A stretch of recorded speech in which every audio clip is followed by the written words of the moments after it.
گناہ ایک زہر ہے جو پوری زندگی خراب کر دیتا ہے۔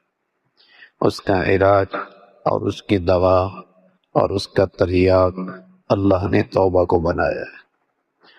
توبہ کے بدولت اس زہر کے اثرات سے آدمی محفوظ رہتا ہے، کیونکہ اس کے نتائج بد دنیا میں بھی ہیں، آخرت میں بھی ہیں۔ اور سب سے زہریلا اثر گناہ کا یہ ہے کہ آدمی بغیر ایمان کے مر جاتا ہے اور بغیر ہدایت کے مر جاتا ہے۔ یہ گناہ کا سب سے زہریلا اثر ہے۔ تو اللہ تعالیٰ نے توبہ کو گناہ کا تریاق بنایا ہے۔ اور توبہ کس کا نام ہے؟ الندم توبتن، دل کی ندامت، پشیمانی، شرمندگی کا نام توبہ۔ توبہ توبہ توبہ، لیکن اندر گناہ کے خواہشات پروان چڑھ رہے ہوں اور زبان سے توبہ توبہ کے الفاظ کہہ رہا ہو، یہ توبہ نہیں۔ توبہ دل کی پشیمانی، شرمندگی، ندامت۔ الندم توبتن، ندامت کا نام توبہ ہے۔ یہ گناہ کے زہریلے اثرات کا تریاق ہے۔ پھر ہر گناہ کی توبہ الگ ہے، ہر گناہ کی توبہ الگ ہے۔ اگر فرائض چھوٹے ہیں پھر توبہ یہ ہے کہ دل کی ندامت ہے اور ان فرائض کی قضا ہے۔ روزہ ہے تو اس کا قضا ہے، حج ہے تو اس کی ادائیگی کی فکر ہے، نماز ہے تو اس کی قضا ہے۔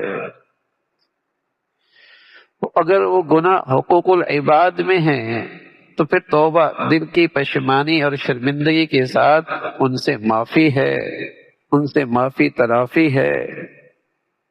اگر گناہ کسی کا حق ضائع کیا ہے تو اس کے حق کی ادائیگی ہے دل کی ندامت اور شرمندگی کے ساتھ۔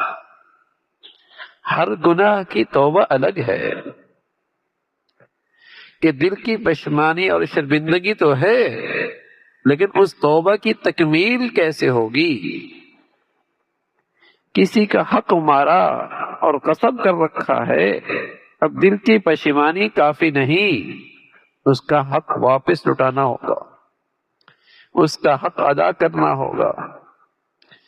فرائض چھوٹ گئے، پشیمانی اور شرمندگی ہے، ان فرائض کی قضا کرنی ہوگی، کفارہ دینا ہوگا، اس کی شکل ہے۔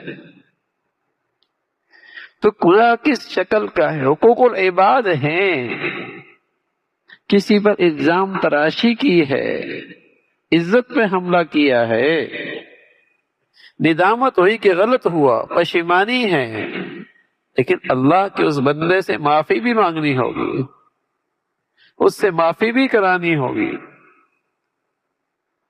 اگر اس گناہ کا یہ تریاق استعمال نہ کیا تو زندگی میں اس کے زہریلے اثرات رہیں گے، اس کے زہریلے اثرات رہیں گے۔ اس لیے کہ جس طرح زہریلا کیڑا کسی درخت کی جڑ میں آ جائے تو اس کی وہ رونق ختم کر دیتا ہے، کبھی تو اس کا پھل نہیں آتا اور کبھی تو اس کے پھول بھی نہیں آتے اور کبھی تو اس کے پتے بھی جھڑنے لگتے ہیں، کبھی تو اس کی شاخیں بھی سوکھنے لگتی ہیں، اور ایک وقت تو ایسا آتا ہے کہ تنا بھی سوکھ جاتا ہے۔ تو اسی طرح گناہ کی نحوست سے آدمی کی دینداری کی رونق جاتی رہتی ہے، دینداری کی رونق اور خوبصورتی جاتی رہتی ہے۔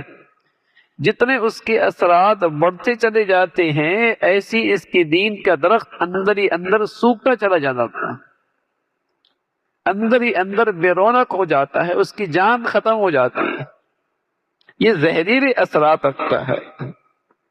تو اللہ تعالیٰ نے اس کا علاج اور تریاق بتایا کہ ندامت ہے اور شرمندگی ہے۔